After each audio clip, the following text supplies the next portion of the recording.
کہہ رہے جب میں آگ میں جلنے لگتا تھا نا تو میری چیخ نکلتی تھی کہ یار یہ نہیں ہو رہی تو وہ کیسے برداشت ہوگی. حدیث میں آتا ہے جہنم کی آگ دنیا کی آگ سے 70 گنا زیادہ گرم ہے, 70 گنا زیادہ گرم. جب نبی صلی اللہ علیہ وسلم نے صحابہ کو یہ بات بتائی, ترمذی کی حدیث ہے کہ صحابہ کے سینے سے رونے کی ایسے آوازیں آنے لگی جیسے ہانڈی کھولتی ہے, ایسا روئے صحابہ. حالانکہ صحابہ گناہوں سے بچتے تھے, اتنا روئے ہیں کہ سینے کے جیسے ہانڈی کھول رہی ہوتی ہے ایسے ان کے سینے سے رونے کی آوازیں آئی ہیں. اور عرض کیا واللہ انہا لکافیۃ یا رسول اللہ, یا رسول اللہ یہ دنیا کی آگ بہت تھی عذاب دینے کے لیے, اللہ نے اس کو بھی 70 گنا زیادہ گرم کیا ہے. تو اس نے کہا کہ میرے دل میں گناہ کا خیال آتا تھا, میں کیا کرتا تھا, اپنے آپ کو جلاتا تھا جب چیخ نکلنے لگتی. تو اس طرح پوری رات میں نے اپنے نفس کو روکا ہے گناہ سے. تو تقوی کی برکات ہوتی ہیں. اس لڑکی نے کہا, اب گھر میں جا کے اپنے والد سے کہا کہ میں اگر نکاح کروں گی تو صرف کس سے کروں گی, اس نوجوان سے, یا عفیف اور پاک دامن ہے.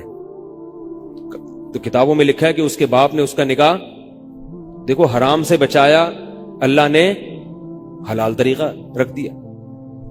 تو جو بھی زنا سے بچتا ہے نا, یاد رکھو جیسے زنا کرنے کا عذاب بہت سخت ہے, ایسے ہی کسی کو زنا کا موقع ملے اور وہ بچ نکلے اس کا ثواب بھی بہت زیادہ ہے. تاریخ میں جن ہستیوں کو بھی زنا کا موقع ملا اور انہیں نے موقع ملنے کے باوجود زنا نہیں کیا, ان کو اللہ نے دنیا میں بھی بہت نوازا ہے. میں اکثر ایک واقعہ سناتا ہوں. ہمارے ایک دوست ہیں امریکہ میں, بلکہ امریکہ سے بھی ایک دور علاقہ ہے, اس کا جگہ کا نام میں بھول گیا. انہوں نے میرا یہ بیان سن کے مجھ سے ملنے کے لیے آئے تھے, وہ مجھے پہچان گئے یہ بیان سن کے. ممکن ہے یہ بھی میرا یہ بیان سنے. یہ میرے والد صاحب کا واقعہ ہے. میرے والد صاحب جب امریکہ گئے, کنوارے تھے اس وقت, میرے والد صاحب بہت ہینڈسم تھے, خوبصورت تھے, اور اتنا چوڑا تو ان کا سینہ تھا اور ایسی چوڑی چوڑی کلائیاں تھیں. بہت ماشاءاللہ اللہ نے ان کو مردانہ وجاہت دی تھی, اور آواز ایسی تھی جیسے ببر شیر ہوتا ہے. بہت ہی خوبصورت آواز تھی, بڑی زبردست پرسنالٹی تھی. آپ جائیں بھی ہمارے محلے میں جا کے لوگوں سے پوچھیں کیا خوبصورت پرسنالٹی تھی والد صاحب کی ہمارے. جب انتقال ہوا ہے نا میرے والد صاحب کا, تو پورا محلہ رو رہا تھا, پورا محلہ. مسجد کے امام صاحب جب بھی جنازے کا اعلان کرتے تھے نا تو روتے نہیں تھے. ہزاروں میتوں کا اعلان کیے تھے. میرے والد صاحب کا جب مسجد کے امام صاحب اعلان کر رہے تھے 3 دفعہ اعلان کیا, تینوں دفعہ روئے ہیں. اتنی لوگوں کو ان سے محبت تھی. تو یہ کیسے ہو گئی, یہ کیسے ہو گئی؟ کیوں اللہ نے ان کی محبت لوگوں کے دلوں میں رکھ دی, اور کیوں اللہ نے ان کو اتنا نوازا. والد صاحب نیوی میں تھے. امریکہ جب فرسٹ ٹائم جہاز گیا ہے, کنوارے تھے اس وقت, تو کنوارا لڑکا پاکستانی یا انڈین ہو, پہلی دفعہ امریکہ جائے, وہ بھی کنوارا, کوئی روکنے ٹوکنے والا نہ ہو, اور گناہ کی دعوت ملے, بچنا کتنا مشکل ہے. تو والد صاحب, یہ میں نے والد صاحب سے براہ راست نہیں سنا, ہمیں ایسی باتیں والد صاحب نہیں کرتے تھے, کسی ذریعے سے سنا میں نے کہ تمہارے والد صاحب نے یہ واقعہ ہمیں سنایا, کسی نے مجھے بتایا. کہتے ہیں کہ جب وہ گئے تو ایک خوبصورت انگریز لڑکی آئی اور ان کو گناہ کی دعوت دی. اب ایک دم پہلی دفعہ کسی پاکستانی نے یہ چیز منظر دیکھا ہو, ٹھیک ہے نا, امریکہ کا ایک منظر ہوتا ہے نا. اب تو لوگ موویز میں اتنا دیکھ چکے ہوتے ہیں نا, اس وقت تو ڈرامے فلمیں بھی نہیں ہوتی تھی, موویز بھی نہیں ہوتی تھی, وہ تو پہلی دفعہ ہی دیکھا تھا یہ ایسا منظر. تو وہ گھسیٹ کے لے گئی اپنے گھر. جب یہ کہیں گھر پہ گیا ہوں نا تو مجھ پہ اللہ کا خوف آ گیا. میں نے کہا یہ کیا کر رہا ہوں میں. وہاں جا کے واپس بھاگے ہیں. ادھر پہنچنے کے بعد وہ عورت غصہ ہو رہی تھی کہ اگر تم نے یہ کام کرنا نہیں تھا تو میرے ساتھ آئے کیوں میرا خرچہ کرایا, تم نے کیوں خرچہ کرایا میرا. تو آدمی اور شرمندہ ہو جاتا ہے نا کہ یار. تو والد صاحب کہتے ہیں کہ میرے دل میں خیال آیا کہ میں نے زندگی میں کبھی یہ گناہ نہیں کیا, اور میں یہاں پہلی دفعہ آیا ہوں, اگر میں اس گناہ میں پڑ گیا اللہ کی نظر مجھ سے ہٹ جائے گی. واپس بھاگے. بڑا مشکل ہوتا ہے ایسے موقع پہ. اس وقت ان کی عمر ہوگی 22 یا 23 سال, زیادہ زیادہ 24 سال ہوگی. تو بھاگے ہیں واپس. تو والد صاحب کہتے تھے, جنہوں نے مجھے یہ واقعہ سنایا, کہ مجھے کہنے لگے کہ تمہارے والد صاحب کہتے تھے کہ اس کے بعد میری زندگی میں کیا آیا ہے, انقلاب. پھر اللہ نے قرآن کی تلاوت کی توفیق دی. حفظ قرآن تھا, بھول چکے تھے. روزانہ ایک قرآن پڑھنے کا معمول بنا پھر, تاکہ قرآن دوبارہ یاد ہو جائے. جہاز پہ 3 سال امامت کی, داڑھی بڑی رکھ لی ماشاءاللہ, اور پھر اتنی عزت اللہ نے ان کو دی. اللہ نے ان کے, ہمارے سب بھائی ماشاءاللہ داڑھی والے ہیں, سب بہنیں شرعی پردہ کرتی ہیں, سب بھابیاں پردہ کرتی ہیں. گھر میں کیا آ گیا پورا, حالانکہ اس وقت شادی نہیں ہوئی تھی, لیکن یہ اثرات کہاں منتقل ہوئے ہیں؟ خاندان میں, پورے خاندان میں منتقل ہو گئے نا. انتقال ہوا تو جنازہ میں نے پڑھایا والد صاحب کا. اگر اللہ نہ کرے اس برائی میں پڑ جاتے, ہمیں پتا چلتا کہ ہمارا باپ ایسا ہے, تو ہم ایسے ہوتے؟ ویسے تو ابھی بھی کوئی اتنے نیک نہیں ہے, لیکن گیٹ اپ تو ہے نا. گیٹ اپ تو اللہ نے مولویوں والا دے دیا نا, تھوڑے تھوڑے تو دیکھنے کی حد تک تو نیک بنا دیا نا. ایسے نہیں ہوتے ہم. تو یہ جو برکات ہیں یہ نسلوں میں منتقل ہوتی ہیں. نسلوں میں اتنی عزت دی اللہ نے, اتنی عزت دی تھی کہ انتقال کے وقت محلہ رو رہا تھا, پورا محلہ رو رہا تھا انتقال. اور بہت سے لوگوں نے والد صاحب کی قبر کے پاس نہ جگہ گھیر لی تھی کہ ہم یہاں دفن ہوں گے. حالانکہ مسجد کے امام نہیں تھے, کچھ بھی نہیں, کوئی ایسی شخصیت نہیں تھے کہ وہ کوئی مقتدی اور رہبر سمجھے جاتے ہو. تہجد کا معمول تھا, تلاوت کا معمول تھا. اور میں نے خود بھی کئی دفعہ نوٹ کیا, ایسا لگتا تھا ان کے منہ سے خوشبو آتی ہے, ایسا محسوس ہوتا تھا. ایسا اللہ نے, کیونکہ تلاوت بہت زیادہ کرتے تھے. جب انتقال ہوا ہے نا جس دن, اس دن بھی آدھا گھنٹہ تلاوت کر کے اٹھے. گھر میں ان کا معمول تھا, گھر میں آنے کے بعد آفس سے جب گھر میں آتے تھے نا, سب سے پہلے نہا کے, عجیب ان کے معمول تھے, نہاتے لازمی تھے روزانہ.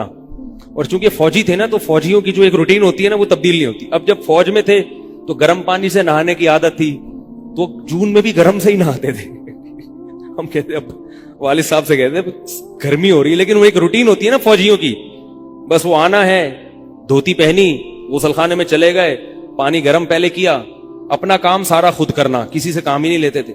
اور وہ 2 منٹ کے اندر ایسے پھرتی سے نہاتے تھے. ہم حیران, یہ کیسے نہاتے ہیں اتنی دیر میں؟ کہتے میں صابن سے باقاعدہ تسلی سے نہایا ہوں. اتنی جلدی پھرتی میں کام کرتے تھے. آتے ہی تلاوت کرنی, اور تلاوت اونچی آواز میں کرتے تھے. پورے گھر میں والد صاحب کے تلاوت کی آواز آتی تھی. مجھ سے غلطی یہ ہوئی کہ انتقال سے چند دن پہلے میں ان کی تلاوت سن رہا تھا, تو میرا دل چاہا میں اس کو ریکارڈ, اس وقت ریکارڈنگ کا اتنا زیادہ نہیں ہوتا تھا, میں نے کہا اس کو میں ریکارڈ کر لوں, لیکن وہ ریکارڈ میں نہیں کر سکا. میں نے کہا چلو بعد میں کر لوں گا, اور ان کا انتقال ہی ہو گیا. تو تلاوت اونچی آواز سے ٹوپی اتار کے تلاوت کرتے تھے. تو جس دن انتقال ہوا ہے, اور اللہ سے کہتے تھے کہ اللہ کسی کا محتاج نہ بنانا, ساری زندگی کسی سے خدمت نہیں لی, صرف جو ہے نا کمر دبواتے تھے بیٹوں سے اپنے. تو مجھ سے بھی دباتے تھے, میرا یہ انگوٹھا بڑا مضبوط ہو گیا ہے. وہ کمر پہ نا ان کے یہ ایسے مالش کر کے, ایسے کمر پہ میں مالش کرتا تھا والد صاحب کی, یہ تیل لگا کے نا ادھر, تو میرے انگوٹھے میں بڑی طاقت پیدا ہو گئی تھی. تو مجھے کہتے تھے یار تم ہو باریک سے, میرے باقی بھائی ذرا, لیکن یار تمہارے ہاتھ میں بڑی طاقت ہے. تو میں کہتا تھا کہ یہ میرے ہاتھ میں طاقت نہیں ہے, یہ مالش کر کے نا یہ انگوٹھا بہت مضبوط ہو گیا ہے. تو کیا تھا, تلاوت کی انتقال سے پہلے, اور بار بار دعا کیا کرتے تھے کہ اللہ بستر پہ لیٹوں نہیں. زندگی میں ہم نے کبھی نہیں دیکھا والد صاحب بستر پہ لیٹے ہوں, یعنی بیمار ہو کے لیٹے ہوں. اپنا سارا کام پھرتیلے پن سے کوئی بالکل. تو وہی ہوا, موت کے وقت بھی ایسا ہی ہوا. آئے ہیں, تلاوت کی ہے, پھر اس کے بعد گئے عشاء کی نماز پڑھنے. صف میں بیٹھے ہوئے تھے کہ گر گئے, صف سے اٹھا کے ان کو ہاسپٹل لے کر گئے ہیں. نماز کی اقامت ہو رہی ہے, اور وہیں اٹیک ہوا, اور وہی ان کا قبر کا سفر تھا. کتنی اچھی موت دی اللہ تعالیٰ نے, کہ ایک دن کیا ہوا, بارش میں بھیگتے بھیگتے آئے ہیں گھر میں, اور فوراً نماز کے لیے گئے. تو والدہ نے کہا کہ بھائی ابھی بارش ہو رہی ہے. انہوں نے کہا اللہ بولے گا آفس سے یہاں تک پہنچ گئے, اور اب یہاں سے مسجد تک نہیں جا رہے, اللہ کو بھی منہ دکھانا ہے. ایسے نماز کے پابند. سعودی عرب میں جب عمان میں ان کی جاب تھی, کئی گھنٹے کا گرمیوں کا روزہ ہوتا تھا, لوگ چھوڑ دیتے تھے. والد صاحب کہتے تھے مر جاؤں گا, رمضان کا روزہ نہیں چھوڑوں گا, کچھ بھی ہو جائے, رمضان کا روزہ کیسے چھوڑوں. تراویح کبھی نہیں چھوٹتی تھی, رمضان کا روزہ کبھی نہیں چھوٹتا تھا. میں یہ نہیں کہہ رہا کہ کوئی برائی تھی نہیں ان میں, ایسی کسی کی تعریف کرنا غلط ہے, مگر اللہ نے مجموعی لحاظ سے ان میں بڑی صفات رکھی تھی. یہ صفات کیسے پیدا ہوئیں؟ اللہ نے ایک برائی سے بچنے کی توفیق دے دی. تو میں نے یہ تو اسی میں ان کی موت واقع ہوئی ہے. اور رات کو 12 بجے انتقال ہوا. ان کے سارے کام ایسے ہوتے تھے, موٹے موٹے کام, اور چپکے شو بازی کا بالکل بھی شوق نہیں تھا ان کو. حج, ہمارے محلے سے جب کوئی حج کرنے جاتا تھا نا, 6 مہینے پہلے اعلان ہوتا تھا فلاں صاحب حج پہ جا رہے ہیں, لوگ پہلے سے آ کے نا ان سے دم کروانا. اب تو لوگ بہت حج پہ جاتے ہیں, اس وقت یہ